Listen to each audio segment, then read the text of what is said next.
him to realize he's not meeting the performance requirement. So in this case, where people don't have clarity on performance, two things need to be given. Number one, the performance specification. Number two, regular performance feedback in order for a person to strive toward reaching the results that you expect.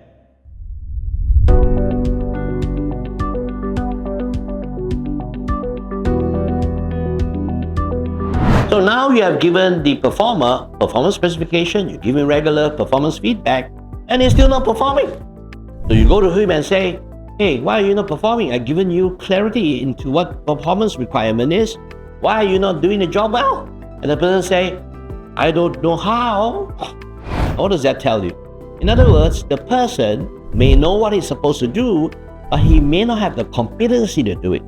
Lack of training, lack of competency. So this indicates to you that aside from telling him to do a job, we have to provide him with the necessary education and training in order for him to be able to do the job well.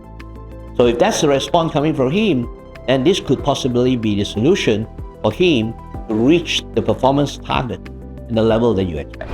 So we got two reactions from a non-performer. One is, am I not performing?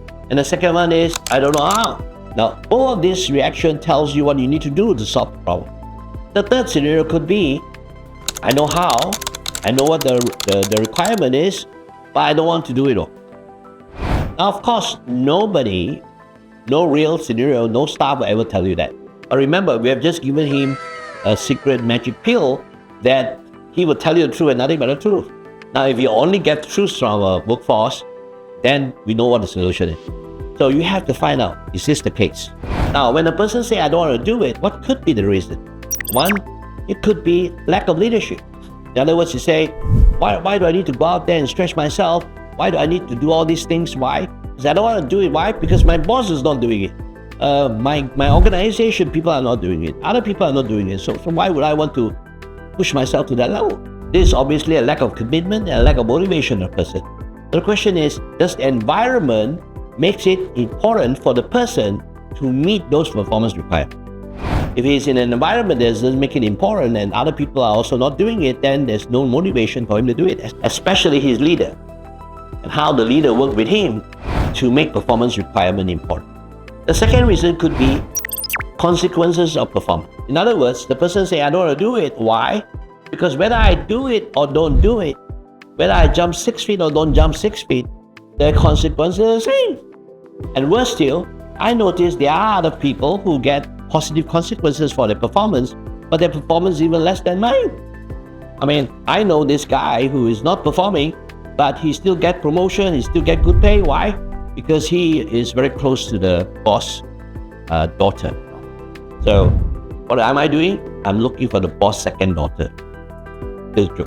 So the point here is, if the consequence of performance is not there to make it worthwhile, to make it give me a good reason to perform, then I will not want to do it. I'll just do my job.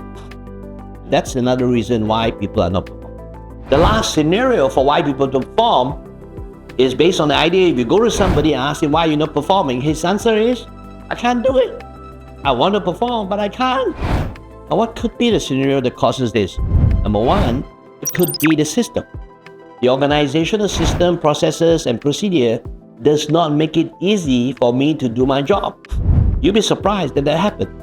Examine your organizational system and procedure and policies that sometimes prevent people from doing a good job. Because most of the time, procedures and systems want to capture all the scenario, but there are people who want to do a great job but can be hampered by things that they cannot do because the procedure does not allow them to.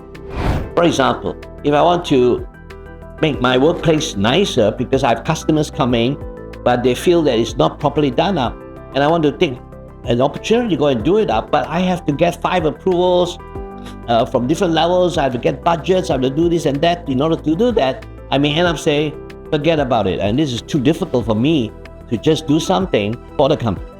That could be the scenario. The next thing is lack of authority. I don't have the authority to do this.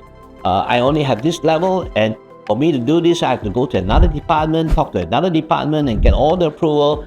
And therefore, with all these barriers, I give up. I just cannot do a good job based on what is in front of me because of all these scenarios that prevent me from doing it. So here you are.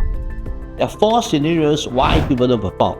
Number 1, when the person responds is saying, am I not performing? Which indicates a lack of performance specification, a lack of performance feedback.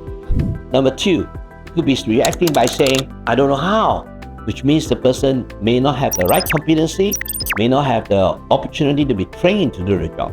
Therefore, he couldn't do the job. A third, he could be saying, I don't want to do it. Why? Because I'm not supported by my leadership. I don't feel that the environment supports what I do. Everybody else is not doing that, so why would I need to do that? Or it could be the consequence of performance, which means that whether I do a good job or don't do a good job, the consequence is the same. There's no additional benefit, there's no additional plus for me to go out there and strive to do a better job. The final one is, I can't do it. I can't do it, even though I want to, because the systems and the procedure and the authorization level does not allow me to do that good job. So if you understand that these are the 4 main scenarios, then the solution becomes obvious. We need to therefore go through what I call performance deficiency analysis, which is the next area that I'm going to share with you. Thank you very much. Is that your learning environment can be created right in your office, right in your shop floor, right in your organization. Because what we need to do as managers is to turn work experience into a learning experience. In other words, use work to learn from.